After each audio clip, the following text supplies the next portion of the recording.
Greetings, I'm Dr. Karl Nath, the Editor-in-Chief of Mayo Clinic Proceedings, and I am pleased to welcome you to the multimedia summary for the journal's June 2024 issue. There are 3 articles that have been selected as our Editor's Choice or Highlights articles this month. Our Editor's Choice this month is an original article entitled Calf REF, Impact of Calf Muscle Pump Dysfunction with Reduced Ejection Fraction on All-Cause Mortality. It is authored by Dr. Robert McBain and colleagues from Mayo Clinic in Rochester, Minnesota. Venous return from the lower extremities to the right atrium is dependent on the calf muscle pump. To achieve such function, the calf muscle pump relies on such components as a healthy venous vasculature, adequate musculoskeletal activity, and intact innervation. Chronic venous insufficiency arises when there are significant abnormalities in any or all of these components. In their study, McBain et al. Questioned whether the adverse consequences of calf muscle pump dysfunction have a much broader impact, one that reaches way beyond the regional confines of the lower extremities. McBain et al. Studied approximately 6,000 consecutive patients who underwent venous air plethysmography testing at the Vascular Laboratory at Mayo Clinic from January 1, 2012 through December 31, 2022. Calf muscle pump function was assessed by its ejection fraction, and median follow-up of outcomes was almost 3 years. All-cause mortality was examined in patient groups based on the calf muscle pump ejection fraction. Notably, mortality rates increased with decreasing ejection fraction, with a 10% decrease, starting from an ejection fraction greater than or equal to 50%, being associated with a stepwise increase in mortality. Clinical venous disease assessed by a scoring system based on 5 categories of disease severity was also predictive of mortality. After adjusting for relevant clinical covariates, both calf muscle pump ejection fraction and clinical venous disease were still predictive of all-cause mortality. The authors broadly discuss relative processes that may underlie this association, especially as the nature of this association, be it a surrogate marker or causal, is currently unknown. Frailty or obesity may be considered, but as regards the latter, McBain found no association between BMI and mortality in their multivariate model. It is also possible that calf muscle pump dysfunction may predispose to venous thrombosis and pulmonary emboli, which may contribute to the observed mortality. Interestingly, in their study, McBain et al. Observed that heart failure, pulmonary hypertension, and atrial fibrillation all associated with calf muscle pump dysfunction.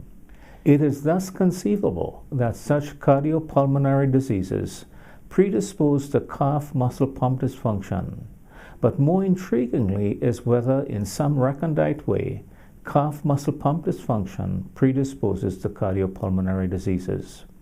A notable finding in these data is that in some 80% of patients with heart failure had heart failure with preserved ejection fraction.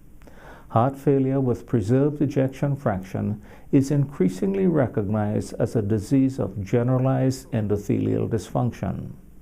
To the extent that endothelial dysfunction occurs in the vasculature of a dysfunctional calf muscle pump, it is thus possible that endothelial dysfunction may explain the linkage between calf muscle pump dysfunction and cardiopulmonary diseases, and thereby underlie the observed mortality.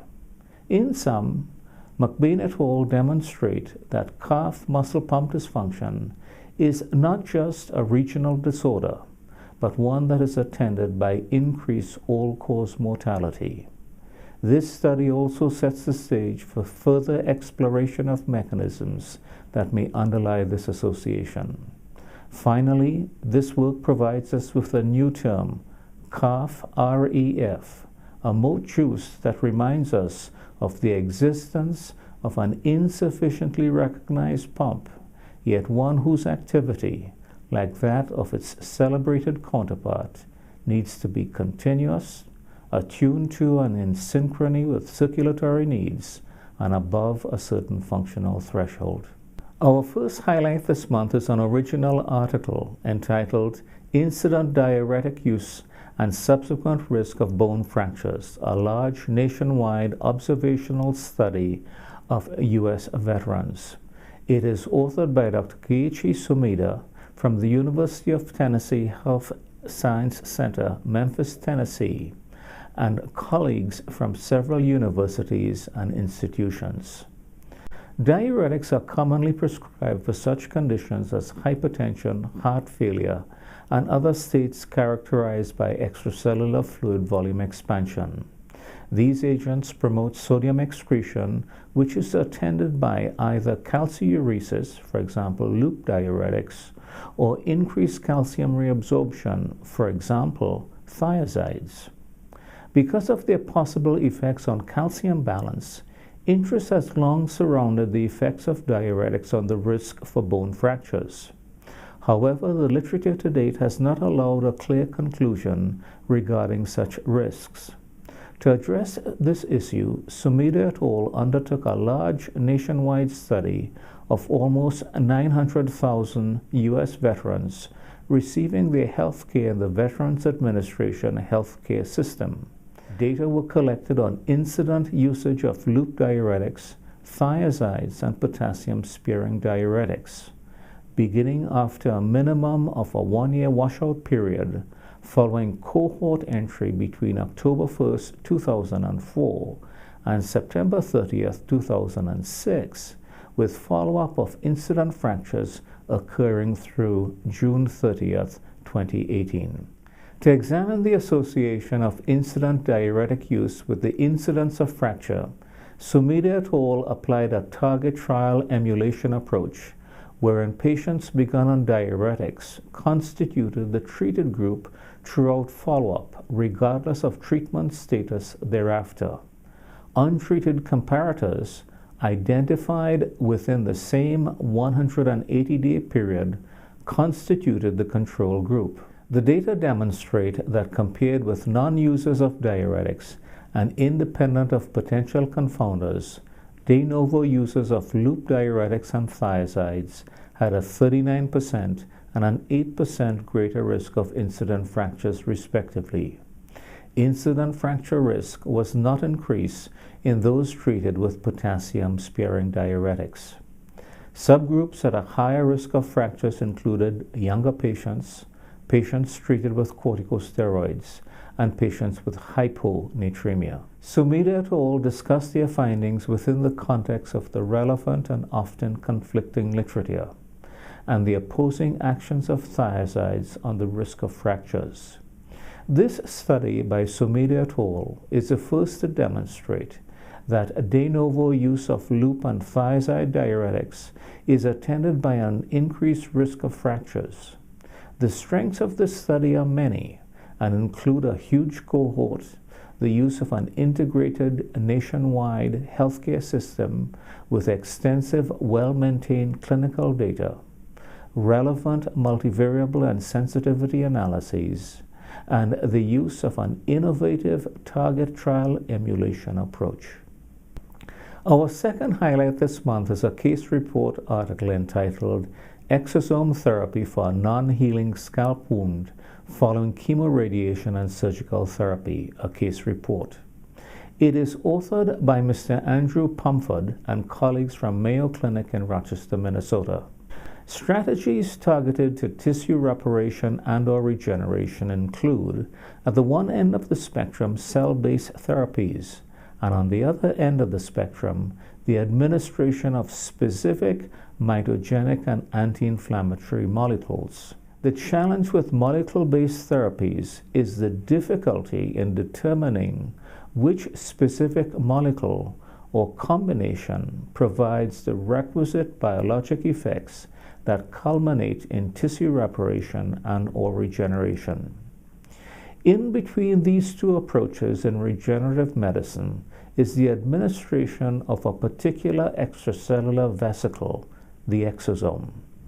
Virtually all cells, including platelets, produce extracellular vesicles, and exosomes are vesicles characterized by their size, cargo, and biogenesis. Pumford et al. Described the remarkable healing of scalp wounds by a specific exosome therapy derived from platelets, purified exosome product, also termed PEP. PEP was discovered in the Van Cleve Cardiac Regenerative Medicine Program at Mayo Clinic by the team led by Dr. Atta Bafar. PEP is known to promote tendon repair, nerve regeneration, and muscle regeneration. It also promotes healing of wounds other than the one described in the present case report. Pumford et al. Describe a 60-year-old patient with a high-grade angiosarcoma involving the right temporoparietal scalp, treated by neoadjuvant chemotherapy and chemoradiation therapy, and then by surgical excision and free flap reconstruction. Because of the lack of healing of two scalp wounds even more than 1 year after surgery, PEP therapy was begun, and this included 8 applications over 7 months. With this therapy, the frontal wound completely healed, and the temporoparietal wound was decreased by more than 95% in size. In discussing these remarkable findings, Pumford et al. Note the need for additional investigations. Exosomes such as PEP generally do not raise the concerns that exist with cell therapy discussed above, are logistically easier to store and use, and are less costly. PEP is currently under evaluation in clinical trials, and should such beneficial effects and safety be borne out, PEP will provide a novel and needed therapy in the field of regenerative medicine. You can access these highlights and editor choice articles free of charge during the entire month of June. Please visit our Mayo Clinic Proceedings website at www.mayoclinicproceedings.org, where you'll find our online-only features and many news stories posted in the News from the Editor carousel on our website homepage based on articles published in Mayo Clinic Proceedings. You will see other free content as well as articles published online in press. You will also find links to our social media by clicking the links at the bottom of the home page to follow us on Facebook, X, formerly known as Twitter, and YouTube. On our YouTube channel, you will see full-length author interviews called Insights, and our MCP 60 seconds video article synopses.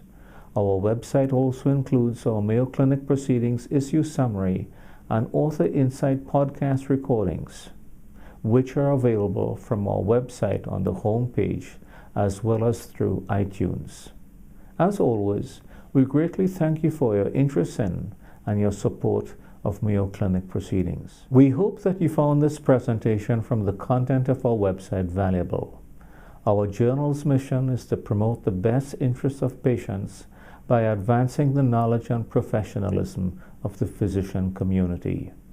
If you are interested in more information about us, our homepage is www.mayoclinicproceedings.org. There you'll find access to information for our social media content, such as additional videos on our YouTube channel, www.youtube.com/Mayo Proceedings, or journal updates on Facebook, www.facebook.com/Mayo Clinic Proceedings. You can also follow us on X, formerly known as Twitter, at www.twitter.com/Mayo Proceedings. More information about healthcare at Mayo Clinic is available at www.mayoclinic.org. This content is copyrighted by Mayo Foundation for Medical Education and Research. published by Elsevier Incorporated. All rights are reserved, including those for text and data mining, AI training, and similar technologies.